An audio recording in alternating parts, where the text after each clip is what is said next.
Venezuela es el quinto país exportador de petróleo y el poseedor de las mayores reservas probadas de crudo pesado del mundo, con 297.570 millones de barriles hasta diciembre de 2011. En 2008, la producción de crudo en Venezuela fue la décima más alta del mundo, con 2.394.000 barriles diarios, convirtiendo a dicho país en el octavo exportador neto de petróleo más grande del mundo. En Venezuela, las actividades petroleras comenzaron en la época prehispánica, época en la cual solo se utilizaba el petróleo para calafetear e impermeabilizar las embarcaciones, pero su explotación se comenzó a realizar formalmente en la época colonial. Fue desde entonces que la industria petrolera en Venezuela fue creciendo y se fortaleció hasta llegar al punto en que se nacionalizaron todos los activos de las empresas petroleras en 1976. En Venezuela se empieza a explotar el petróleo a partir de 1875. Después de un terremoto comienza a salir petróleo en grandes cantidades por una de las grietas producidas por el movimiento telúrico en la hacienda El Alquitrán, del estado Táchira, perteneciente al señor Manuel Antonio Pulido. A raíz de este hecho, Pulido forma la primera empresa petrolera venezolana que se dedicó a explotar industrialmente al petróleo. La empresa se llamó Compañía Nacional Minera Petrólea del Táchira, o Petrolera del Táchira. Más tarde se construyó la primera refinería, la cual se producía 60 galones de gasolina, 165 de queroseno, 150 de gas y 220 de residuos. De estos derivados del petróleo, el queroseno era el de mayor utilidad, se utilizaba para el alumbrado y para las primeras cocinas. De 1914 a 1917, varios yacimientos de petróleo fueron descubiertos en todo el país. Sin embargo, el estallido de la Primera Guerra Mundial retrasó significativamente el desarrollo de la industria.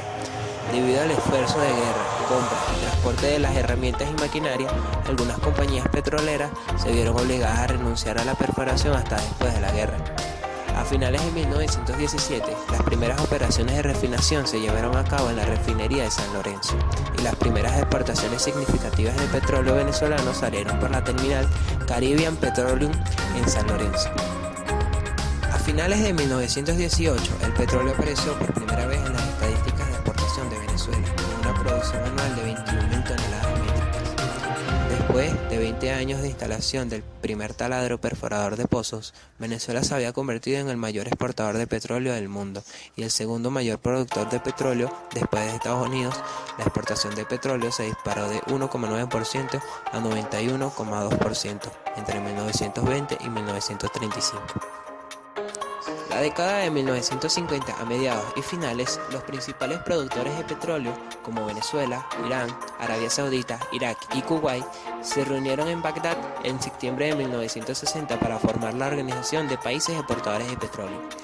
Los principales objetivos de los países miembros de la OPEP fue trabajar junto con el fin de asegurar y estabilizar los precios internacionales del petróleo para garantizar sus intereses como naciones productoras de petróleo. En 1941, el general Isaías Medina Angarita fue elegido el presidente de forma indirecta. Una de sus más importantes reformas durante su mandato fue la promulgación de la Ley de Hidrocarburos de 1943. Esta nueva ley fue el primer gran paso político dado hacia ganar más control sobre su industria petrolera. Bajo la nueva ley, el concepto de una división de 50 y 50 de los beneficios entre el gobierno y la industria del petróleo se introdujo.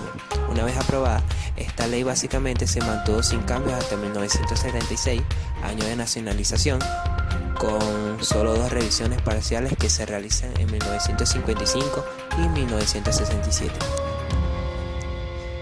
Después de la culminación de los conflictos en el Medio Oriente, los países petroleros del Golfo Pérsico ya no exportaban a los Estados Unidos y los precios del petróleo aumentaron considerablemente. Venezuela experimentó un incremento significativo en las utilidades por concepto de producción del petróleo. Entre 1972 y 1974, los ingresos del gobierno venezolano se habían cuadriplicado. Con un nuevo sentido de confianza, el presidente venezolano Carlos Andrés Pérez prometió que Venezuela se iba a desarrollar significativamente en unos pocos años, mediante la sustitución de importaciones, los subsidios y los aranceles proteccionistas.